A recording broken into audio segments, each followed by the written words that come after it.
tratamento endodôntico dos incisivos superiores é considerado um procedimento tecnicamente simples, tendo em vista que esse é um grupo dentário que geralmente apresenta uma única raiz e um único canal, sem grandes complexidades anatômicas.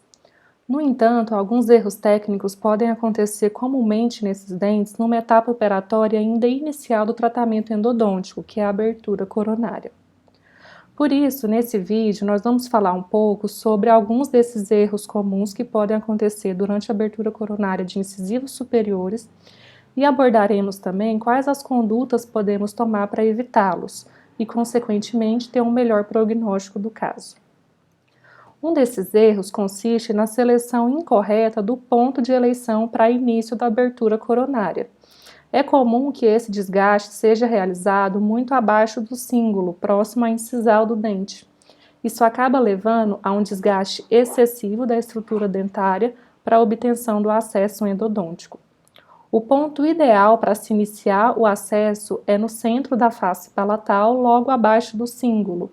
Dessa forma, nós conseguiremos atingir a polpa para proceder à remoção de todo o teto da câmara coronária. Um outro erro comum é a seleção incorreta da ponta diamantada a ser utilizada para a realização dessa abertura. Geralmente, iniciamos a abertura com pontas diamantadas esféricas em alta rotação e depois complementamos com pontas diamantadas tronco-cônicas para fazer os desgastes finais e o acabamento. Para isso, é essencial selecionar pontas com calibre compatível com o volume da câmara pulpar do dente que iremos tratar. Mesmo sabendo que na maioria dos casos os incisivos superiores apresentam câmaras pulpares volumosas, existem situações clínicas em que podemos nos deparar com câmaras mais estreitas, obliteradas ou com calcificações. O uso de pontas com calibre exagerado leva ao desgaste excessivo e desnecessário, deixando a estrutura dentária mais fragilizada. A abertura incompleta também é um problema quando se trata de incisivos. Isso porque ela acaba levando à permanência de teto da câmara pulpar, e nessa região pode haver o acúmulo de resíduos de sangue, levando ao escurecimento da coroa dentária, e ainda o acúmulo de debris e micro-organismos, prejudicando o processo de sanificação do canal radicular. Um outro erro muito comum é na direção de inclinação da ponta durante a abertura desses dentes. Nós sabemos que os incisivos superiores se encontram inclinados no arco dentário, com a raiz voltada para a palatal e a coroa para a vestibular. Sendo assim, o seu longo eixo não está numa posição vertical. E o que acontece frequentemente é que o operador não respeita essa inclinação e acaba realizando um desgaste indo em direção à superfície vestibular do dente, causando um desvio ou até mesmo uma perfuração nessa região. Esse é um caso clínico onde aconteceu exatamente isso. O que nós vemos na imagem é um corte sagital de tomografia computadorizada de feixe cônico de um incisivo lateral superior, onde podemos observar na região apontada pela seta um desgaste até a superfície vestibular do dente, evidenciando uma perfuração nessa região. Provavelmente o que aconteceu foi que, durante a tentativa de abertura do dente, o operador não respeitou a inclinação do longo eixo e acabou entrando com a ponta na direção errada, causando então essa perfuração na superfície vestibular. O profissional tem que estar muito atento a fim de evitar esse tipo de erro, pois pode levar a diversas complicações, piorando o prognóstico do caso e podendo levar até a perda do dente. Então agora vamos falar um pouquinho sobre como podemos evitar esses erros. O primeiro passo é fazer uma análise criteriosa da radiografia periapical inicial do dente que iremos tratar. Através da imagem radiográfica, nós podemos visualizar a posição e a extensão da câmara pulpar do dente e avaliar se existe alguma calcificação ou obliteração desse espaço. Por essa imagem, nós iremos também selecionar qual vai ser a ponta diamantada esférica que nós vamos utilizar para realizar a abertura coronária. Esse planejamento é fundamental para a correta execução do procedimento. Um outro fator importante é conhecer a anatomia e a posição do dente no arco dentário. Apesar de termos alguns padrões com relação à anatomia e posição dos incisivos superiores, cada situação clínica vai ser diferente. O paciente ele pode ter alguma restauração no dente que altere a sua forma, e o dente pode ter alguma giroversão ou alteração na sua posição.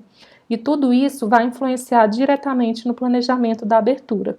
Por isso, é essencial que o profissional faça uma avaliação clínica criteriosa da posição do dente para definir corretamente o ponto de eleição e a inclinação da ponta diamantada. É justamente por isso que orientamos iniciar a abertura antes do isolamento absoluto e assim que chega na câmara pulpar, isolar. Isso vai facilitar a visualização da posição durante o procedimento. É fundamental também que o profissional selecione corretamente a ponta diamantada e que a use na inclinação correta. Como já falamos, a ponta deve ser compatível com o volume da câmara pulpar do dente que estamos tratando. Geralmente, para os incisivos superiores, usamos as pontas 10-12 ou 10-13. Mas lembrando que precisamos avaliar cada caso individualmente para fazer essa definição, após uma análise clínica e radiográfica detalhada. Aqui nós temos nessas imagens, elas ilustram a inclinação do uso da ponta diamantada. Num primeiro momento, nós vamos iniciar o desgaste com a ponta em posição perpendicular à face palatal do dente, no centro da face e abaixo do cíngulo. Após a entrada da parte ativa da ponta nessa posição, nós vamos reposicioná-la, levando em direção paralela ao longo eixo do dente. E nessa nova posição, vamos continuar o desgaste, aprofundando a ponta até que se alcance a câmara pulpar. No caso em que a câmara pulpar apresenta um volume normal e nós estamos utilizando uma ponta adequada, teremos nesse momento a sensação de cair no vazio. A partir desse momento, nós vamos proceder à remoção de todo o teto coronário. E essa remoção se dá realizando movimentos de dentro para fora, como ilustrado nessa imagem. É muito importante ter cuidado para não desgastar a parede interna vestibular do dente, sinalizado pelas setas. O uso de uma sonda exploradora nos auxilia muito na detecção da presença ou não de teto coronário nessa fase.